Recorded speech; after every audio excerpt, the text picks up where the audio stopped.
smokers, this ain't no joker. You guys get 2 videos same day. First off, we got to talk about Tesla. Some exciting news out of Tesla, and I think this is a very, very intelligent move on Elon Musk's part to kind of be moving this way, okay? Then we got to talk about Nvidia, and unfortunately some very bad results Nvidia posted as far as their guidance goes, how that's affecting AMD stock, MU stock, and whatnot. We're going to talk about all that. So first off, as far as the Tesla news, so Elon Musk just tweeted a few hours ago, Tesla just acquired trucking capacity to ensure Model 3 can be delivered in the United States by December 31st if you order by November 30th, all right? He says skipping rail saves over a month for East Coast deliveries. All things considered, it's better to use trucks, single load, unload, and direct to owner location, okay? Elon Musk also says we will also be using a dedicated roll-on, roll-off fast ships for transporting cars to Europe and Asia in Q1.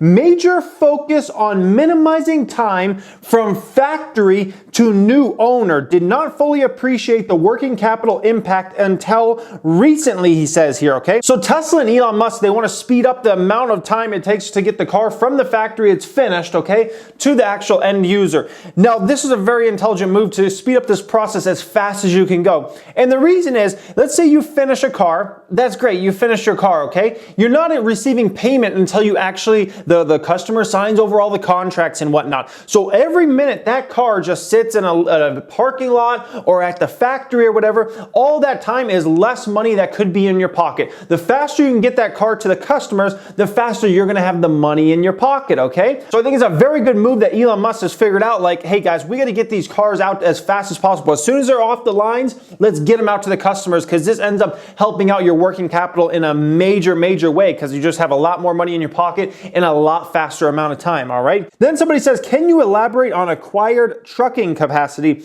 How did you secure that? Elon Musk says, we bought some trucking companies and secured contracts with major haulers to avoid trucking shortage mistakes of last quarter. Last quarter, you know, Elon Musk said they were going through delivery hell. I remember like it was like 3 or 4 quarters ago, they were going through production hell with Model 3. Then it was, oh, okay, now we get a lot produced, and now we got all these delivery routes and so many cars to get to so many people all around the United States. And you know, that was something that honestly probably held back some of the numbers last quarter. Last quarter, a lot of people were blown away by those results. A lot of those results were probably still hurt by the fact that, you know, just deliveries was still kind of a mess at that point in time, okay? Somebody said, when will they just drive to the customer's door? Elon Musk says, probably technically able to in about a year, then up to regulators. I probably agree with that. Probably about a year, and I wouldn't be surprised if Teslas honestly can fully self-drive, but regulators would never allow for that in that amount of time. We're probably looking at somewhere around maybe like 5 years out at the earliest that we could actually get something done there. I think that's realistic, okay? If you get this joke here, you are my hero, okay? It says Elon buys T-Series, deletes it, okay? I'm not even gonna elaborate on that joke, but if you get that joke, let me know in that comment section. You are the MVP, okay? Someone else posted on Twitter, Elon ended up retweeting this, that I guess they're finally starting to get a lot of Model 3s out in Europe to show off. There's a line outside the door just to come in and see the Model 3. I think that's very exciting. In terms of if you lived in the United States, like you could go and see a Model 3 for at least 6 months now at any of the showrooms. Some of them you've been able to see them for about 9 months now, but a lot of Europe has been left out, so a lot of Europeans are finally getting to see the Model 3 in its full beauty and whatnot, up close and personal. So I think that's a great thing. We know Tesla wants to start delivering to Europe and Asia in Q1 and Q2. So, you know, you got to get those cars out there, get them in the showrooms, let people test drive them, let people sit in them, things like that. So I think that's a great move, all right? Now let's talk about Nvidia. So Nvidia, oh boy, guys, it's rough after hours. So Nvidia is down massively after hours, around 17% almost, around $34 per share. It's hitting $168 as of after hours, meaning that Nvidia has blown through its 52-week low, okay? Nvidia's 52-week low is $180. So after hours being that it's $168, it just blew through that like it was nothing, okay? And it wasn't that long ago, Nvidia was nearly $300 a share. So it's just kind of been down and down. Now, as far as as MU's being affected negatively by all this. MU's down about 4% after hours, down to around 38.35. That's still, several dollars away from its 52-week low. AMD got hit after hours as well, over 5%. A lot of these stocks can try to kind of trade in baskets. AMD's down at around $20.40 after hours there. And so Nvidia kind of has multiple bad news things come out today, okay? First thing was Nvidia admitted that some of their RTX 2080 Ti boards are defective, all right? They admitted that on their forum, which was some bad news already to start with Nvidia, but the real bad news came when earnings come out, okay? And now at first, when you look at these earnings, you think, man, it's not that bad. Why the heck would the stock be down 17% or whatever after hours? Earnings came in at $1.84, excluding certain items, versus analysts were expecting $1.71, so that's a nice beat. That's a nice beat on earnings, okay? Revenue slightly missed, came in at $3.18 billion versus $3.24 billion. So if you're just looking at the headline numbers of what they reported this past quarter for earnings and revenue, you'd be like, man, why is that stock down that much? It should not be down that much. Maybe it should be up. But then you dig a little deeper and you see with the guidance, it is really bad, okay? Nvidia said it expects around $2.7 billion in revenue for the fiscal fourth quarter, plus or minus 2%. And that is way off of what analysts were expecting. Analysts were expecting around $3.4 billion there, guys. So we're talking about a massive difference in between what analysts were expecting and what the company's actually expecting in this quarter. And that is really bad news. Like, that's one of the worst misses I've seen in a long time as far as guidance. We've seen a lot of misses as far as guidance goes for this upcoming quarter by a lot of companies, but this one is one of the worst I've seen all earnings season, okay, as far as a miss there. Now, as far as their current quarter they just reported, that was around a 21% rise in revenue, so that was a pretty strong quarter. There's nothing bad you can really say about its quarter. In its fiscal second quarter earnings, the chip maker fell short of analyst expectations on guidance despite beating on earnings and revenue estimates. The company's cryptocurrency mining products suffered a hefty decline in that quarter, and the trend continued in the fiscal third quarter, and that is supposed to continue, okay? Our near-term results reflect excess channel inventory post the cryptocurrency boom,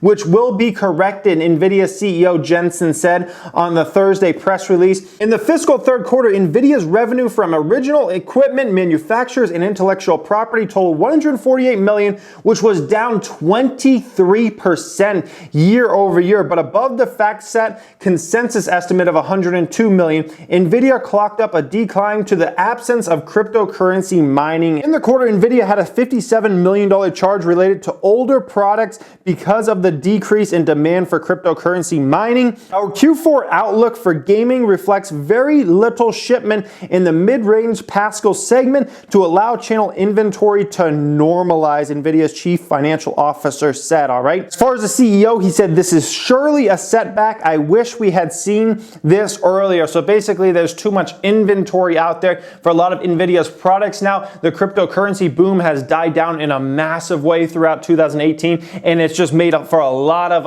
excess Nvidia products out there. I think, when Nvidia, when the cryptocurrency was booming, Nvidia's numbers were amazing, right? They were off the charts.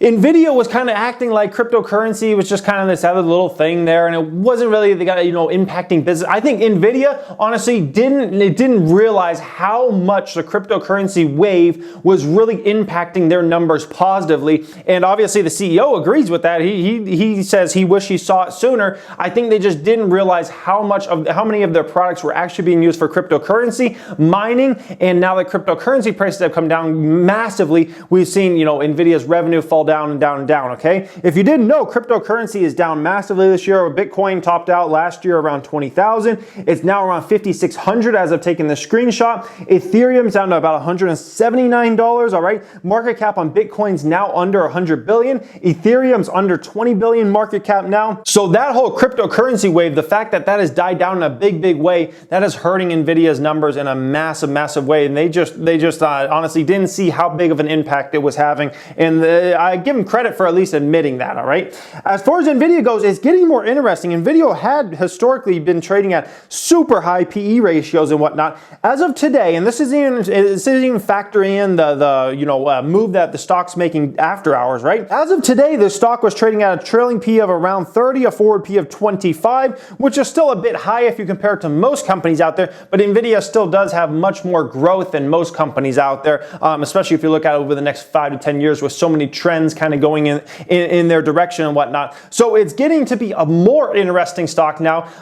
You know, if this falls to somewhere around $150, I'm gonna have to really do a super deep dive in Nvidia, because I've always kind of liked that company. It's just never traded at a valuation I could, you know, actually start buying in at. If this goes down to a 150 level, that's where it starts to get real interesting. Now, a lot of people have always, you know, wondered with MU, with Micron stock, okay, why does this stock trade at such low PEs? You know, everybody knows about this stock. Fund managers, everybody out there, mutual fund managers, hedge fund managers, individual investors, why does MU trade at such a low? Why is no one willing to really buy MU? You know, it's at a 4 PE or whatever.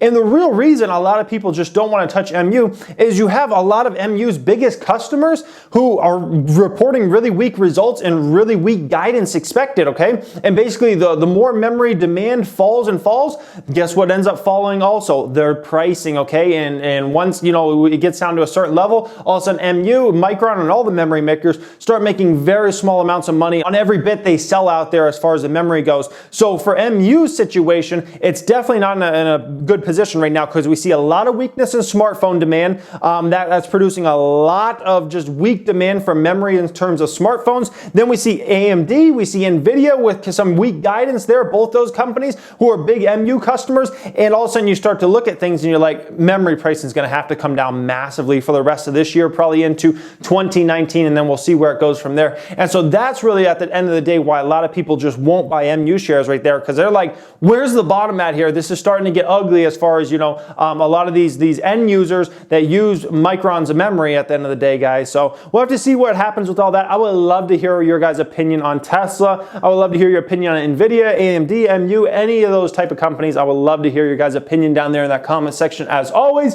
thank you for watching and have a great day.